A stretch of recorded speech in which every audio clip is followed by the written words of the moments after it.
And then something that you both brought up was also this idea of like life expectancy being short, not just for trans Black people, but for, you know, Black women, Black men. I did a little bit of research. I saw that in Philadelphia, Black men have the lowest life expectancy. And I would think that, you know, there's, because of the reasons for that specifically in Philadelphia, that is somewhat applicable to California and other places in the United States. But, you know, I think the life expectancy for a Black trans woman is 35. Wow. And just going off of the Philadelphia Tribune last year, it said that I think for Black men in Philly, it was like 69 years, 69.9 years. But that's not the point. My point is that Black men in Philadelphia die of homicide more than anything else. And, you know, Jessica, you being a new mom, that brings up so much, you know, for all of our communities, but especially for you. It was a very frightening experience. I mean, I guess I could, if you wanted me to expand on it. So working in early ed, you already, you know, my antennas are already up, and, you know, and I think that's when, right when I got pregnant the first time, you know, that's when people really started talking about it. And then when I got pregnant with Wallace, and realized that was going to be a successful pregnancy, it became really scary. So what has happened? So I don't know if you have to bleep this out, but I'll just tell the story and you do what you will. Being from my medical group is with Kaiser. Kaiser had a horrible reputation for a while, or the local Kaiser. It's called Kaiser South. It's in the hood, whatever. They had a horrible reputation. I remember going there at 21 and, you know, being a late bloomer and just starting to, you know, get my wings and sleep around. I was going because I turned out I was allergic to my detergent. And I remember I had this old white male doctor, which first of all should have been like, no. And I kept going and I was like, this itch won't go away. Something's wrong. And he had the nerve, I remember, and he's like literally like 90. He had the nerve to be like, I'm not gonna keep doing these, you know, these pap smears or whatever on you. As if it was like enjoyment for me or something. I'm like, you're like 100 years old. And I went back. I ended up having to go back, and he wasn't there. I got a nurse practitioner. She figured out what it was literally in 5 minutes. She's like, oh, you're allergic to your detergent. No problem. They have gone through that group, Kaiser as a whole, really wants to pride itself on having low maternal death rate, which was really great to be with them during that time.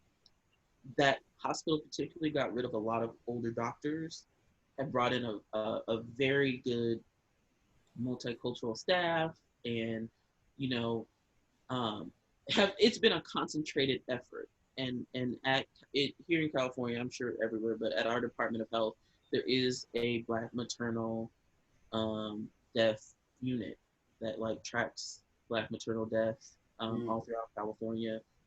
It's run by this Black woman, I can't remember her name, but she was awesome. Because part of my job, I run a committee of stakeholders in early ed, and people wanted to hear this. So here I am, you know, huge, 6 months pregnant, and we bring in the lady to talk about Black maternal death rates.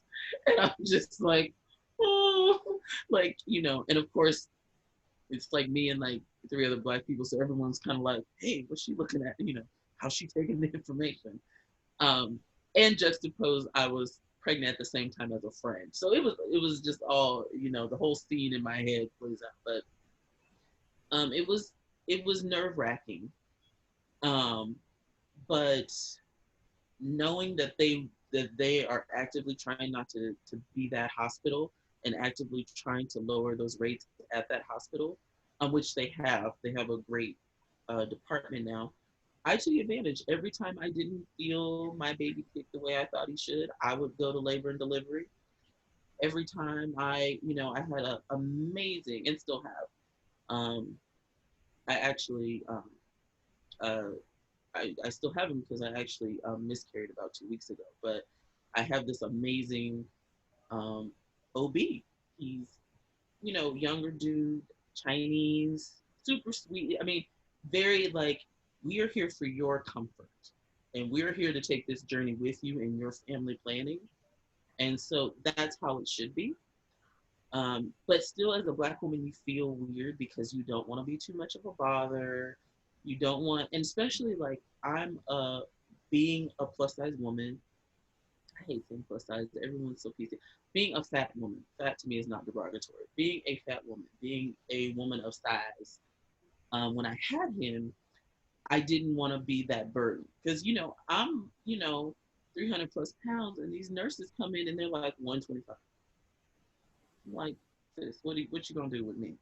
So I'm like laying there because I had to be induced. It was a whole 3-day process because Wallace actually ran out of fluid. So thank God I did listen to my body because I had this amazing doctor who empowered me and said, I know that people think you have OCD. I know people have made you feel bad about going to the hospital. This is the time that you go whenever you don't feel something.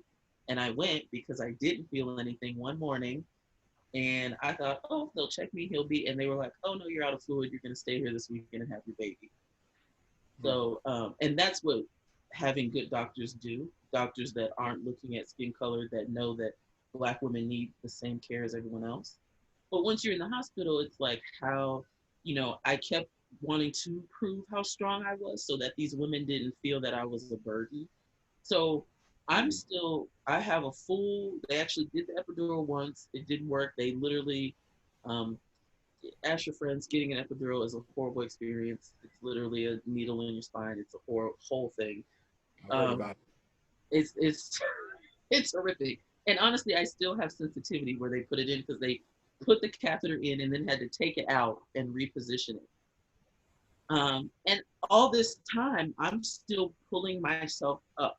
So anytime they need to move me, anytime his heart rate would fall and like everyone would rush in, I felt this pressure on myself to prove that even though I was a fat woman, even though I was Black, I still had this strength because I didn't want to be this burden. Like I still didn't feel the luxury of being able to be completely vulnerable in a time when I probably should have. And it wasn't the hospital's fault. It was truly just that, from those past experiences. So I mean, when I tell you like, and everyone would come in and be like, oh my God, she can like lift herself. It was like a shock, like, oh my gosh, she's so helpful, and so I had to really be cognizant and be aware of my own experience. And what made it worse, was that I apparently have like a narcotic, like I rebel. I mean, my body just didn't, I don't know the word for it at the moment, but so my epidural didn't take completely. And so it was still kind of like this fighting through the pain thing.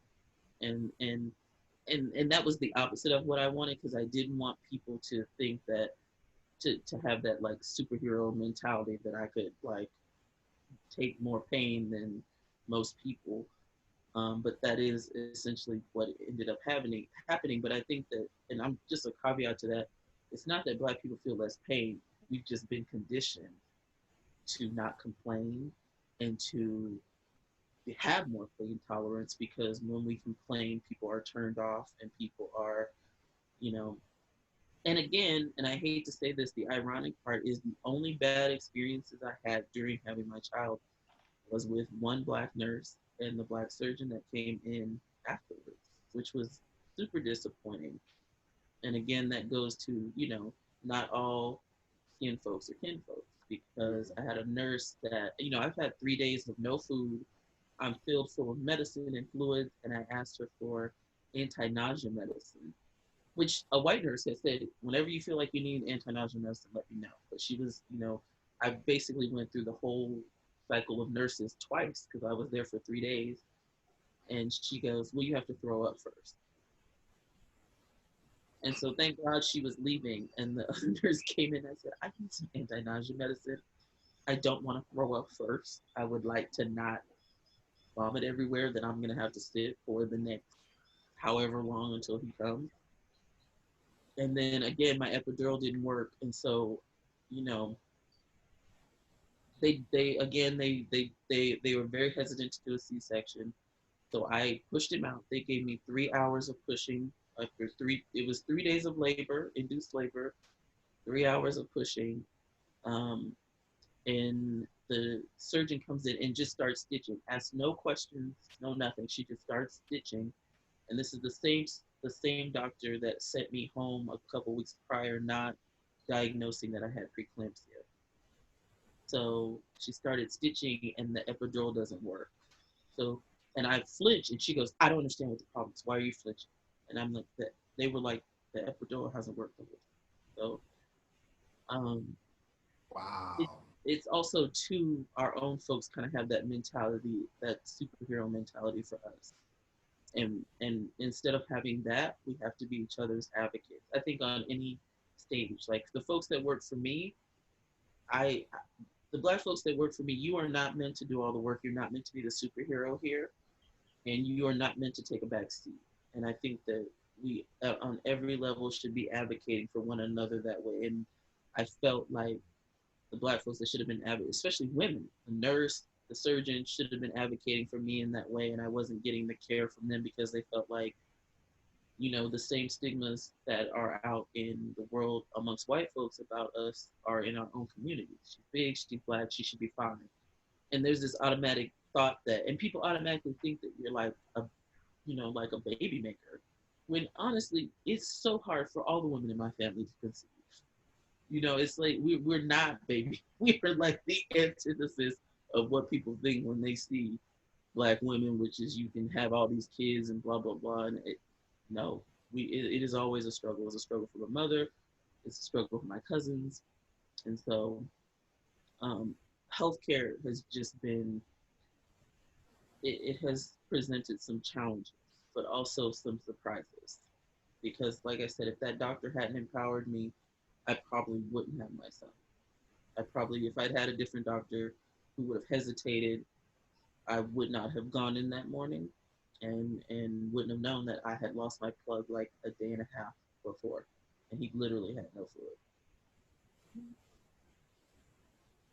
So what most Australians don't know is, obviously they don't know this, but Black mothers experience high mortality rates in the United States, as well as other conditions, die from other conditions because they're not listened to by doctors. And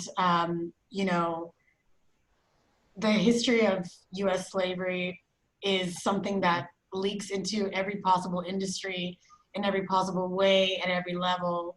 So that's just a little bit of context for people that don't specifically. Henrietta Lack, I can't remember the last name. I was just reading about her, and the doctor that is still celebrated. I forgot, they have a statue of him, but his thought was Black women didn't feel pain, so he would do his most experimenting, and then he went to Paris and did those same experiments on white women with anesthesia. So um, the those things still ring very true, um, that slave women went through, and people forget slavery wasn't that long ago. So that legacy is still there, and people don't understand. Also, just being Black lowers your life expectancy. Just the everyday bullshit of being Black, having somebody fuck with you, run your blood pressure up, bother you, stress you out. That whole, you know, going to work every day and knowing that I have spent hundreds of thousands of dollars on an education to still be the lowest man on the totem pole fucks with me every day. It not a day it doesn't. Um, when I talk to people and they try to smooth it over, or it fucks with me even more, um, because it makes you doubt yourself. There's all this imposter syndrome, but at the end of the day, it wears on my mental and emotional well-being to know that I invested in myself to still be the lowest man. So that fucks with your life expectancy. which according to the American dream should work. You worked hard, you put yourself up for your bootstraps, so you should be successful. You should Right. get it. Exactly. Right. You spent all this money, you did everything right. It ain't like I just, stayed local. Not that I'm hating on my local folks. I didn't just go up the street to Sac State. I went to USF, I went to Mills, I paid the money, I took out loans, and here's where I stand. And so Yeah. that fucks with you in a big way. I started taking my blood pressure during the day. So I now take it twice a day because, again, I had preeclampsia and I started having higher blood pressure after I had walls. And so I started taking it after meetings, before meetings and after meetings. It was ridiculous. I would have go in with perfectly normal, started the day, and then I would take it. It would be like 168 over 90, or just some crazy shit. I'd be like, that's the day. That's what being Black looks like in your day. I mean, imagine that up and down all day long, all day long. As you deal with microaggressions. All day There's long. a study, Dr. Nadine Burke talks about the ACEs. She works in our department, yes. Oh, really? Yeah. You connect me to her. We want her on the podcast. Okay. I'm serious. She's in our department. Yeah. I'm waiting on her to say something about the trauma of what's going on. Yeah.